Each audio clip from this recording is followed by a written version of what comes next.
Et salut tout le monde, c'est Rémi Debé. Aujourd'hui, on se retrouve pour une toute nouvelle vidéo et ce sera le premier épisode du choc des générations entre l'Alfa Romeo 33 Stradale de 1967 et la version de 2024.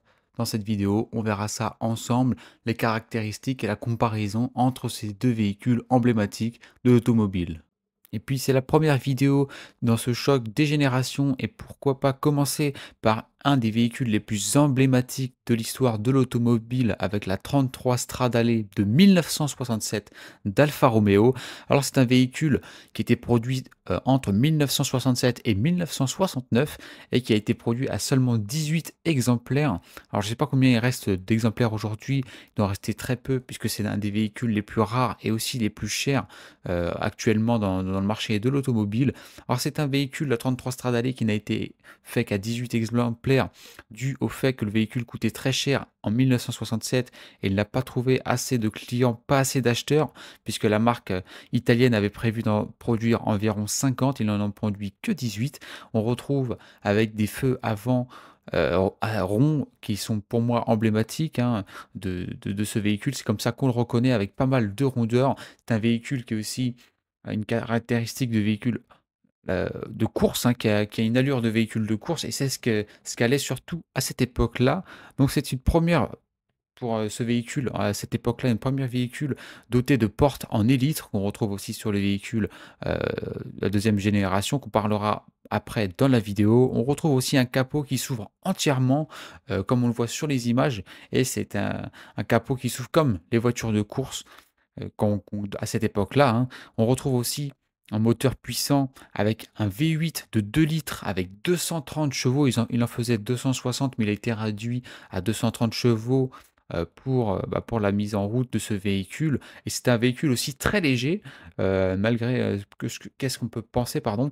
C'est un poids plume avec seulement 700 kilos annoncé pour un véhicule de ce type de course. Donc c'est vraiment pas mal d'avoir un véhicule très léger, hein, comme ça, à cette époque-là, c'est un véhicule qui peut faire le 0 à 100 en 5,5 secondes et qui a une vitesse max de 260 km/h. Donc pour cette époque-là, et pour ces voitures-là, c'était vraiment excellent et très, très bien. Elle pouvait aussi avoir 8 800 tours par minute, donc c'est un véhicule vraiment puissant. C'est un véhicule très iconique de l'automobile puisque c'est un des véhicules considérés comme un des plus beaux et un des plus majestueux, de l'automobile. Même si je me répète, voilà, faut le dire quand même et les Italiens ont toujours fait de beaux véhicules, surtout à cette époque-là et Alfa Romeo a bien réussi avec ce véhicule-là, même s'il n'avait que 18 exemplaires qui a été fait et vendu, il y a plus de 50 ans, hein. C'est un véhicule qui a plus de 50 ans quand même, faut le dire et c'est un véhicule aussi, comme on le voit à l'intérieur avec un intérieur sobre, assez sobre je trouve, mais assez sportif. On retrouve aussi un intérieur un peu en cuir, voilà, donc peu de choses à dire pour l'intérieur qui était aussi un véhicule très bas. Évidemment, comme les véhicules de course ou les véhicules, sportifs, que ce soit à l'époque ou actuellement, c'est des véhicules qui sont très, très bas, quasiment à ras du sol et c'était un véhicule vraiment magnifique, je trouve. Et puis maintenant, on va passer à sa descendante, la 33 Stradale de 2023 qui a été présentée en 2023 et les livraisons se sont effectuées fin 2024, donc les heureux propriétaires, ont pu déjà, jouer, on va dire, et ont pu mettre la main sur leur achat, puisque c'est 33 exemplaires qui ont été faits pour le 33 Stradale. Ils ont tous déjà été vendus, même avant l'annonce officielle et la présentation officielle, donc ça prouve que ça a bien marché. Alors, le prix n'a jamais filtré, mais on parle de plusieurs millions d'euros, donc c'est vraiment quelques personnes qui peuvent s'offrir ça dans le monde. On retrouve un châssis en H, comme sur la la Maserati. On retrouve aussi, un véhicule équipé de freins carbone en céramique. On retrouve aussi 2 versions différentes, une version thermique et électrique. Alors la version thermique a plus marché que la version électrique en termes de vente. On a eu un véhicule thermique avec un V6 biturbo de 620 chevaux, donc on passe de 230 chevaux à 620 chevaux plus de 50 ans plus tard pour le véhicule thermique. Un véhicule beaucoup plus lourd qui pèse à peu près entre 1 500 et 2 000 kilos en masse vide, hein, on parle, donc c'est vraiment énorme, ça fait plus de presque 1 tonne de plus largement que, que la version de 1967, pardon.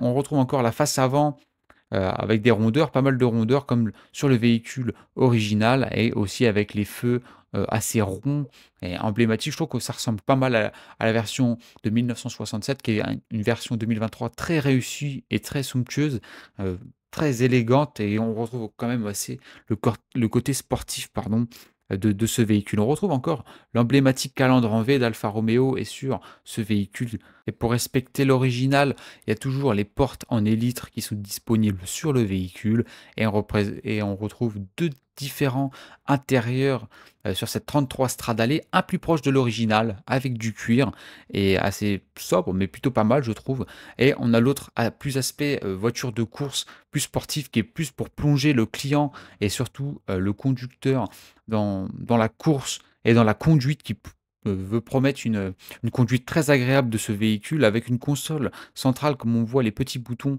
sur la console centrale qui sont inspirés d'un cockpit d'avion pour être vraiment comme si on était dans un on va dire entre guillemets «dans un avion de chasse» vu la puissance du véhicule, 620 chevaux. C'est un véhicule qui a 333 kilomètres à l'heure de vitesse de pointe, donc c'est un peu à référence aussi avec le chiffre 33 et les 33 exemplaires qui sont vendus et on sait, comme je l'ai dit plus tôt dans la vidéo, on ne sait pas trop le prix des véhicules, bon, même si ça chiffre entre plusieurs millions d'euros, ça parlait entre 1,5 et 2 millions d'euros, donc c'est plutôt pas mal. Les premiers véhicules ont été livrés fin décembre 2024 et je pense que ça va être très rare d'en voir sur la route, mais donc vous pouvez en voir sur la route, certainement aussi à des à des rassemblements peut-être de véhicules somptueux comme on a eu, au château de Chantilly, je crois récemment. Elle était présente, donc c'est vraiment un très beau véhicule je trouve et ils ont réussi, c'est pas évident, hein, de faire on va dire une descendance de ce genre de véhicule emblématique de l'automobile plus de 50 ans plus tard avec notamment, la modernité des véhicules et bah le design qui a changé, hein, depuis, donc c'est très réussi pour moi par les équipes d'Alfa Romeo et de la marque italienne. Ça a été réussi apparemment aussi chez les clients et chez les fans d'Alfa Romeo puisque le véhicule a été acheté et a surtout plu à beaucoup de personnes, dont moi. Donc c'est un véhicule qui est très réussi et voilà. Dites-moi ce que vous en pensez dans les commentaires, de cette vidéo. Dites-moi ce que vous pensez de ce véhicule et de faire des nouvelles générations, on va dire, d'anciens véhicules qui ont passé, l'âge, on va dire, il y a quelques années. Donc donnez-moi votre avis et n'hésitez pas à vous abonner, ça fait plaisir et puis on se dit à la prochaine. Ciao tout le monde.